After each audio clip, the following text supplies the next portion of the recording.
The Russians. There have not been protests in Russia, not just because Right. the propaganda has Right. dug into the Russians. He has more The Russians, support than the West thinks he does. a lot Inside. more. There's Yeah. not a challenge to him from within. And if you think back to the first mobilization, 1 million men fled the country. There were no protests. The Russians are broadly in favor of the war. They would just prefer not to fight in it. -0. Talk to us about the sustainability of the crypto markets. Let me hit this from a slightly different angle, knowing that I'm just going to get a lot of hate mail no matter what I say. We have been living in a capital bubble for the last 10 years because the baby boomers, kids have moved out, but they hadn't yet retired. And that put a lot of money in a lot of things and a lot of things to happen at a faster speed than they would have otherwise. And whenever you have a big capital bulge, a lot of strange stuff happens. The last big capital bulge gave us the financial crisis and subprime. Before that, we had the economic expansion that led to the oil shocks. I see crypto is wrapped up in this bubble. And now that the money is going away and crypto has to stand on its own, it's failing.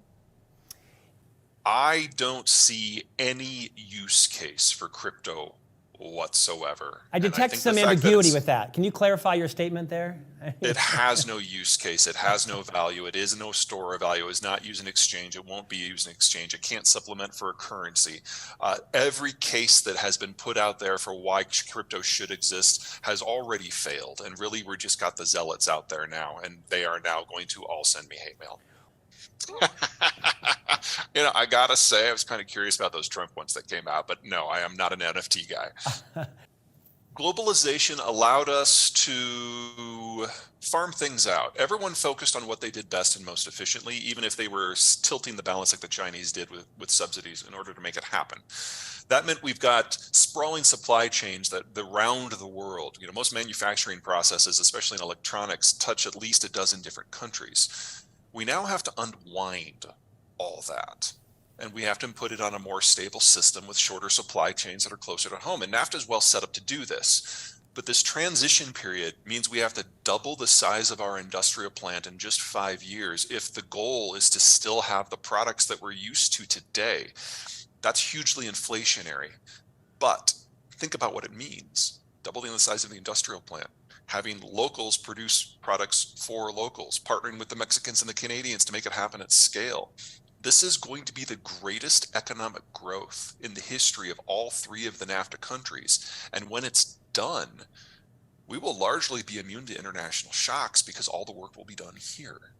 This is a good story, but it's not a straight road from here to there. Geography's hard. Most countries don't have a geography that's particularly economically rich. And in the pre-globalized world, unless you had iron ore and steel and food and oil, you never industrialized. With globalization, now you only needed one or just a bunch of labor that you could use to buy all of it. Globalization made the world safe for civilian corporate traffic the world over. You take that away and you're now trading on your own internal market, your own security environment, your own economic geography, and the world we're going to go to is going to have a lot more in common with the 1840s than the 1940s because everyone is industrialized and modernized, but they're dependent on products coming from half a world away that just aren't going to be there. Now, if that's a car, that's bad. If that's wheat, that's worse. I am concerned about a series of brushfire wars as countries try to take matters into their own hands. But a lot of the countries that we've been convinced of that are significant long-term threats, most notably China and Iran, really are the countries that are going to suffer the most from globalization's fall. They really do need American overwatch in order to make sure that they can import and export. And without that, they are utterly incapable of managing that themselves. Not anytime soon. What Dalio got wrong is the reason that these countries did well in the timeframes that they did is that their geography matched up to the premier technologies of the day.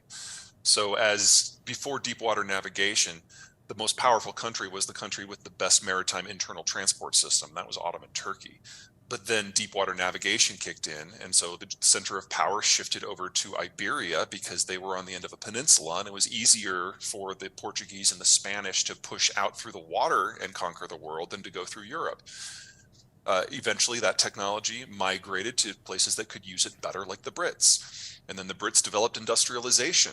And industrialization allowed them to bring a gun to a knife fight for a century, but then that technology moved to an area with better capital density that could use it better. That was Germany and the United States. So it's not that he's wrong about those arcs, but it's not like they have a use-by date. It's a question of what the technologies of the day tend to be and which geography can use those best.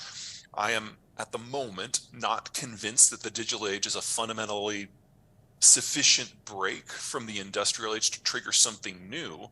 But even if it is, something to consider that 90% of all the silicon that goes into all of the world's microchips comes from North Carolina. Other than the burgeoning pile of cash under your mattress, what are you excited about? Well,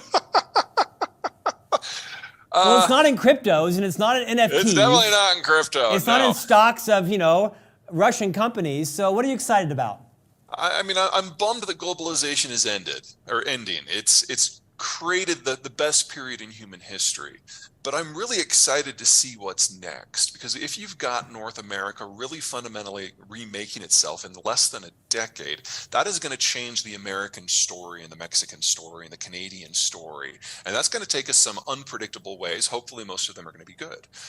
And on the back side of this, after everything cracks apart, fast forward 10, 15, probably closer to 30, 35 years, and we'll probably have a better battery system and we'll have a better transmission system, and then we can go back out in the world and basically remake it from the ground up. It's a great time to be alive if you're in the right spot. If you go missing, who did it? Oh, definitely the Russians. Peter Zeihan, thank you for joining us today. Your book is a New York Times bestseller. The End of the World is Just Beginning, Mapping the Collapse of Globalization. I appreciate your clarity and point of view today. I think you've given us all a lot to think about. The book is a masterpiece. My son and I are enjoying reading it, learning a lot about, civilizations hundreds of years ago and why we are where we are today. I appreciate your gift of time and investment in our listeners and viewers today. Thank you, sir.